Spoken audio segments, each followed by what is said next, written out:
Ciao amici, bentornati nel mio canale.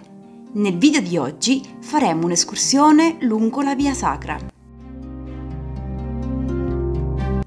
Questa era un'antica via d'accesso a Enna percorsa per periodi da re, cittadini e devoti alla dea Cerere. I pellegrini provenienti da tutta la Sicilia giungevano nella valle alla base della rocca, detta Giardino di Enna. Salendo il pendio incontravano vari altari sparsi lungo il percorso. Il cammino, che andava dall'attuale Grotta dei Santi fin su al Tempio, saliva lungo un sentiero dove la roccia trasudava acqua e i pozzetti permettevano le funzioni votive di purificazione. Si proseguiva poi verso il Tempio che sorgeva in cima a una valle erbosa ricoperta di viole e altri fiori di molte specie degni della dea.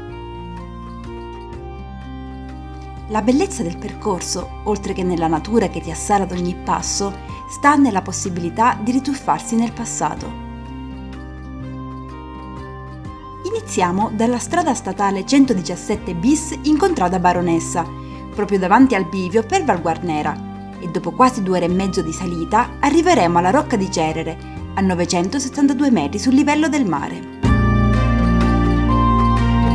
Nascosta tra gli alberi vi è una casa semidistrutta nel cui interno c'è una grotta utilizzata da stalla, dove si individuano affreschi che potrebbero risalire alla metà del XIV secolo, raffiguranti Cristo e 4 santi, tra cui San Nicola, identificato da una scritta. Ecco perché detta Grotta dei Santi. Fu scoperta nel 1970 e si presume che anticamente sia stata luogo intermedio di culto a Cerere, trovandosi a metà percorso dal vero grande tempio posto in cima alla rocca. Salendo sulla Via Sacra, notiamo che la zona è circondata da vari pozzi dove si pensa avvenissero riti di purificazione. Inoltre si può osservare anche quella che doveva essere una sala banchetti utilizzata per i sacrifici animali in onore di Cerere. Attorno al VI-VII secolo d.C., nell'area adiacente alle edicole, venne costruita una piccola basilica cristiana della quale possiamo ammirare i resti dei muri portanti.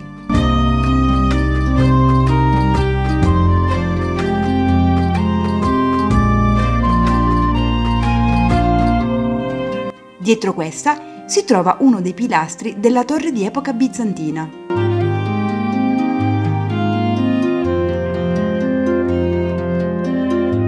Intorno all'VIII secolo Enna divenne, come tutta la Sicilia, teatro di battaglie tra bizantini e islamici, tanto che fu costretta a edificare fortificazioni interne e una cinta muraria.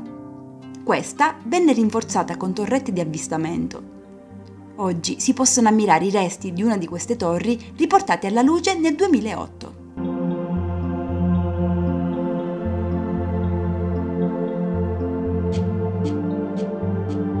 Dopo la riconquista normanna e sveva della città, la zona cambiò destinazione d'uso diventando un'area agricola ed artigianale. Nei saggi sotto la Rocca di Cerere il banco roccioso venne utilizzato per realizzare un sistema di canalizzazione delle acque. Questo lo conferma la presenza di una cisterna che probabilmente rimase in uso fino alla fine dell'VIII secolo, quando in tutta la penisola fa la sua comparsa la peste. Terminiamo il nostro percorso proprio sotto l'imponente rocca, dove è stato da poco inaugurato il Museo del Mito. Primo museo in Italia interamente multimediale dove il mito, grazie all'impiego delle più avanzate tecnologie, viene tradotto in un linguaggio contemporaneo e accessibile a un ampio spettro di pubblico. Il progetto è nato per recuperare e valorizzare l'area archeologica della Rocca di Cerere e del Castello di Lombardia.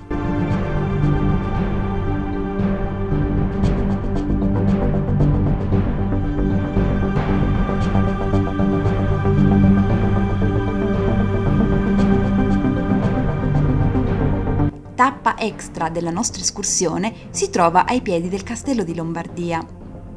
Lungo la parte rocciosa, sotto il castello, sono state portate alla luce le cosiddette grotte delle 7 stanze, una serie di grotte e ipogei. Un luogo davvero misterioso. Un tempo la grotta, con appunto 7 stanze, era l'armeria dell'esercito dei Normanni che costruirono il castello. Poi venne trasformato in magazzino di grano e successivamente come rifugio prima dai soldati arabi e poi da quelli americani durante la Seconda Guerra Mondiale.